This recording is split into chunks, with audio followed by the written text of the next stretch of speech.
धराइए दीदी। हो सुना ना चलो ना गोवतिये काटाइए गुला घसिए काट के लेवे के बधरिया से छोड़ दोनों मिला के खिया दे लेनो तो बैठे कने दिन भर तक कामे आदमी बुझाता कि आदमी ओरा के चल जाए लेकिन सब नती एक बेटा ना ओरा दीदी हो मंगरी के माई हिया नु हो बड़ी उतान चलत निमन पहले रहती त और के जने का करती दहेजवा के रहे ना दीदी दहेजवा लेके चटी हन आज बा काल उठ जाई आ पतो ऐसा नाइल बिया ऐसा कि हम तरह से का बताइए कोनो बात बताइए कह हमनी घर के बेटा हुआ कहां बा 2 दिन से लौकत नहीं खे।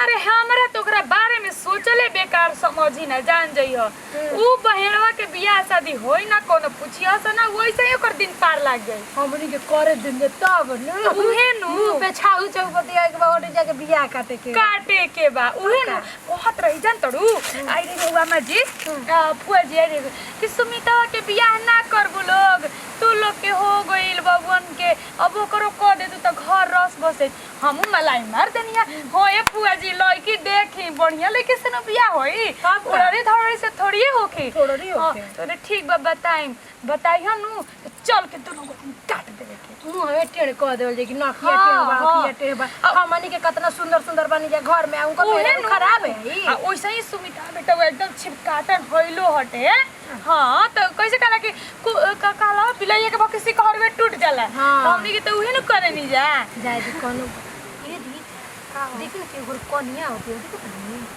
कोई मोटर चलत है लेकिन कुछ को हमनी के गांव ओइसन बानू कि हतना दूरो से आदमी बुझा जाला नु कि के आवत आटे जाय दी के घर कोनिया होती एक लहर लेवे के जाके हां तो हमनी जी में कामे कौन बाटे अपन खाए के बाद दूसरा के घुमावे के बाटे जी दूध मोकता का और रुको ना जाना देखो घर में चरल बाकी का दूध हवा तू तो कने में दूध बैठा के आ जलू हेने ओने घूमे आ बताओ तो दूध हवा जड़ जे तमर लइको पी का हो दादा चले दादा देखी कौन है ये हमार गांव हो जलू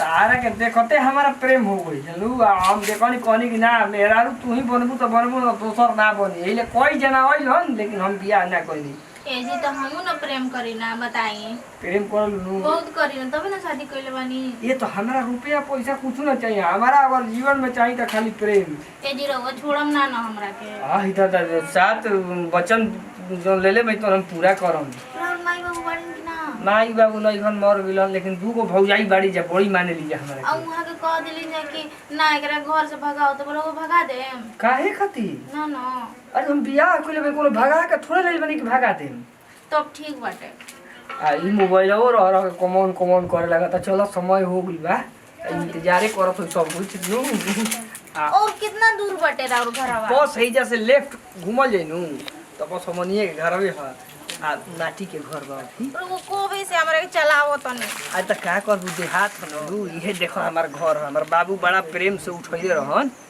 हयो राउर ह ई घर ना कहला ई गांव देहात में मड़ई ह राती खुनी जब लूक लागी न दिन में तो हवा खाए खातिर हमनी के बनाई ना जा मड़ई एकरा को सकलू जैसे पहले राजा महाराजा बांग्ला ना बनावत रहसन ओसै हमनी के मड़ई बना के छोड़ दी ना जा अच्छा अब आ देखो हमर भौजी लोग के बोला ए भौजी रे की हो आओ कहां कोई रहा 2 दिन से बेटा हुआ अरे पता नहीं थे आई हो माई का हो गई माई ना है ता आई हे दादा अरे छोटकी अरे होय देख रे हई आप सारा उतरल बड़ी आकाश में के आओ आई ली उतार इनकरा के ले चल घर में हां बहुत सुंदर भौजी है तो कहे के रहे हाय तन देखो सूते ना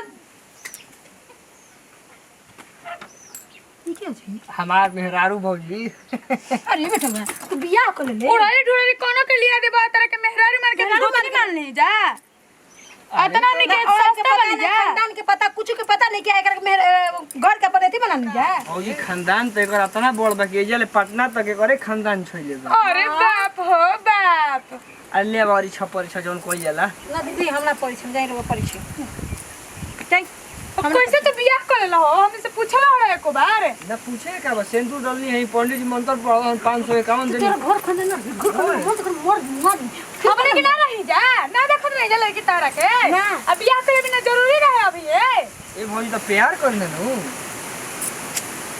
हे भगवान हे प्रभु जी कौन प्यार ई हो? कौन प्यार है कि देनी बैठा देनी। ई कौन पिया हटे हो? अरे हम 3-4 साल से दीदी कितना इज्जत से आई बड़ी का दीदी हम कितना इज्जत से आई चढ़ा के एकदम लगन लागल, हरदी लागल, चुमावन भइल। ई कौन बिया? ई कौन बिया हटे हो? ई आज के कलयुग के बियाह अकार एक खेला करी तोर माई बाबू नहीं खे का? तू डबल बड़िस का? ना एकर बाबू दरोगा हवन। अरे बाप रे बाप। तो दीदी केस मत कर दे ओकर बापा। ना उहे बियाह करलन केस किसे करी हम। ओहो अब काम करी ओहो बापे लागे लेकिन कहे के ना अब कहलन। ओकरो ऐसने मिलल लइका। ना उ कहलन कि कोनो दिक्कत हुई त हमरा फोन करम। तो अभी तो हमारा कोनो दिक्कत नहीं के लागत भौजी, तू जान तो खुशे बहु जा हमारा बियाह ले। ई त मनवे जाना कितना खुश बनी जा ले आवा। लोढ़ा नु हां पैसा नहीं हो।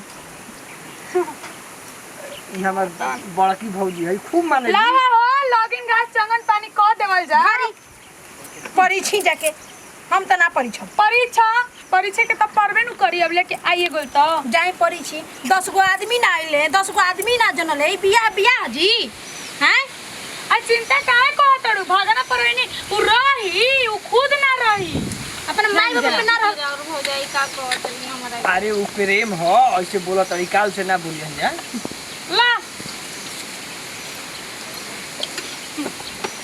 गीत गाए के त मोने नहीं कर जाई दिखा दी ला ले लोड़ा लेके भाभी बाड़ी खाड़ हो खोला बाबुआ पलकी के मड़िया परी छिली रे हो अपन भाभी रही ती तो मन से परी छती हो ई तो हई हर जोता के काहे डरा करू हो सॉरी जी ला परी छ द का करबो हम तो मन तो करत हूं कि जय दी रहुआ चुप बानी तो हमारा का पागल कुत्ता खत्म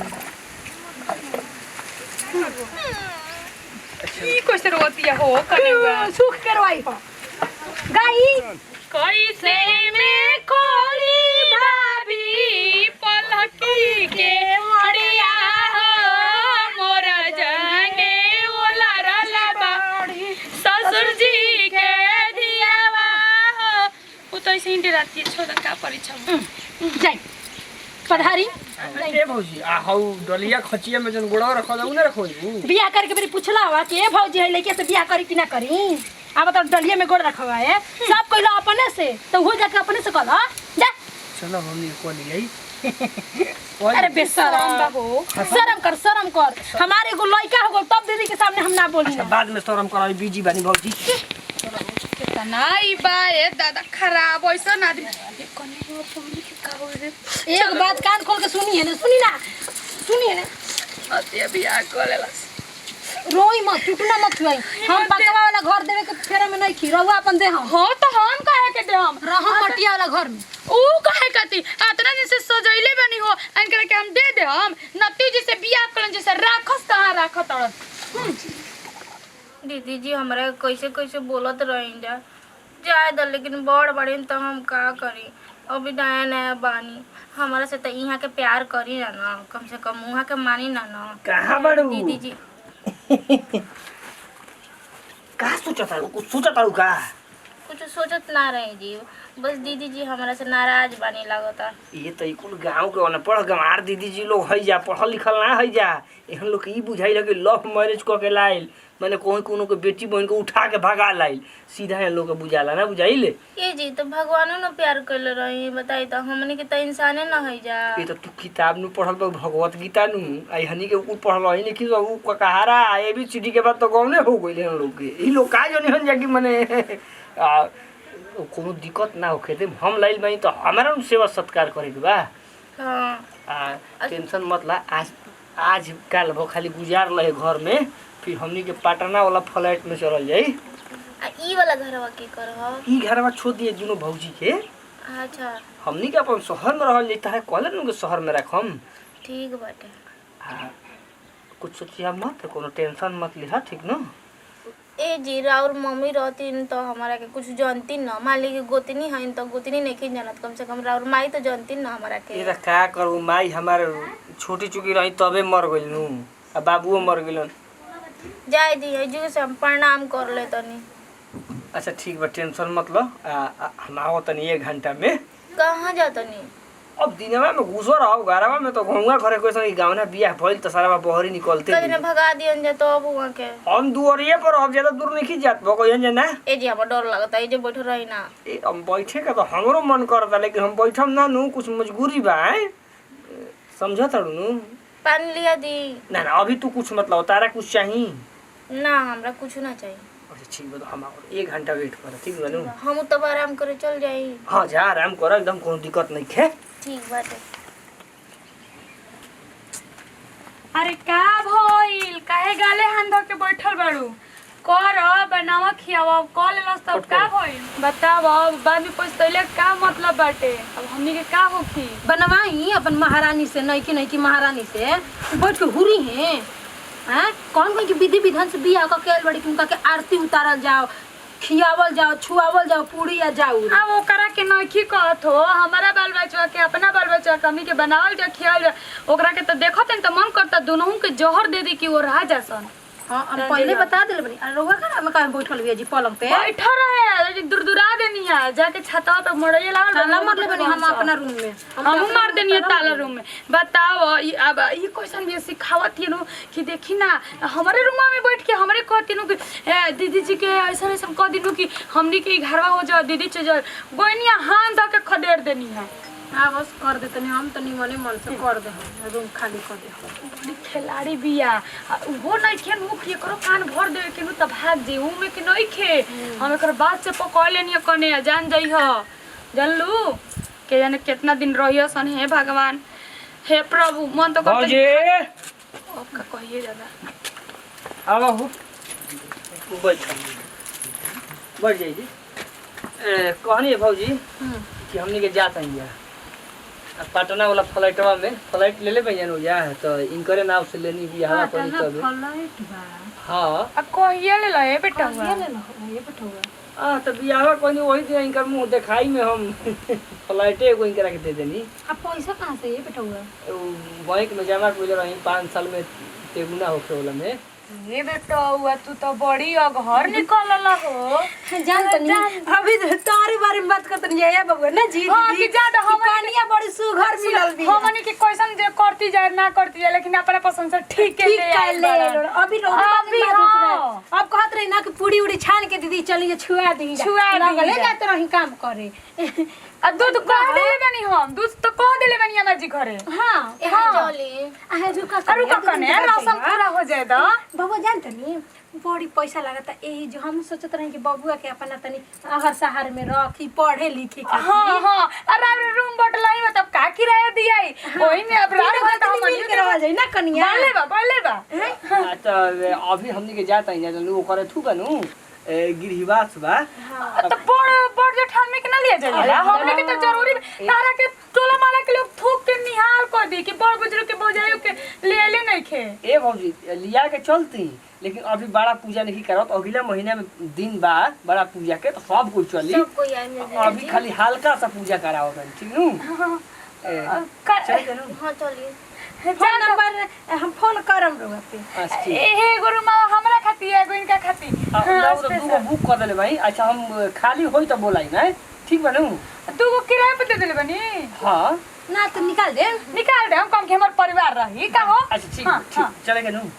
एकरा मन ना लगे देहात में, जान तड़ू दाल भात तरकारी खोइबे ना करे। का खालू ए कने आ चाउमीन बर्गर पिज्जा इहे सब एकरा चलेला। शहर में रहल बन ना, जाके पनिया हमरा के तीता लागत, अच्छा नहीं के लागत। आ जो रोगा के लड़की या कोनो हवलदार के थोड़े ही है। चलो ठीक अरे बस सुमित बबुआ जी, लेकिन कुछ कहीं चोर निकल नहीं रहा। हां बड़का चोर। दीदी जी गोल लागत। खुशे रह।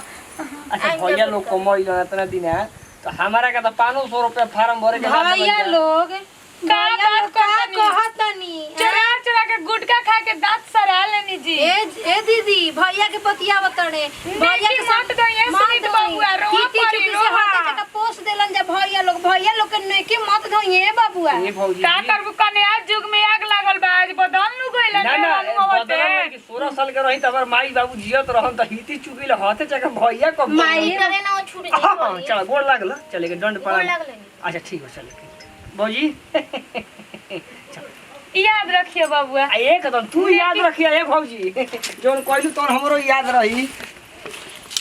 जाय दीदी ऊपर पड़सन ओतना का टेंशन लेवे के बा गिरता पड़ता करे के बा। ओहो पटना में इतना सस्ता घर दुआर बाकी किन ले लहन स।